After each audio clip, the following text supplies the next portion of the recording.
السلام علیکم ورحمۃ اللہ وبرکاتہ۔ پہلی بات تو یہ ہے کہ یہ لفظ آبرو نہیں ہے، ابرو ہے، ابرو یعنی الف مدہ نہیں ہے، سادہ الف ہے اور با را اور واو، ابرو۔ تو ابرو ہو یا چہرے کے اور کوئی بھی بال ہو، ان کو اکھیڑنا حرام ہے۔ نبی صلی اللہ علیہ وسلم نے ایسی عورتوں پر لعنت کی ہے، ٹھیک ہے۔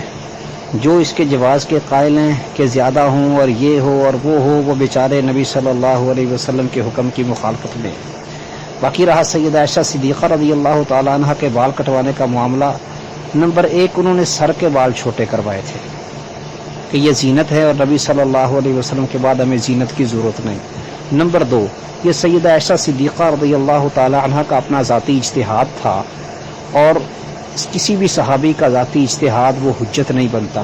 حجت اور دلیل شریعت میں صرف کتاب اللہ ہے یا سنت رسول اللہ صلی اللہ علیہ وسلم ہے۔ وحی الہی کے سوا اور کوئی چیز دین میں حجت نہیں۔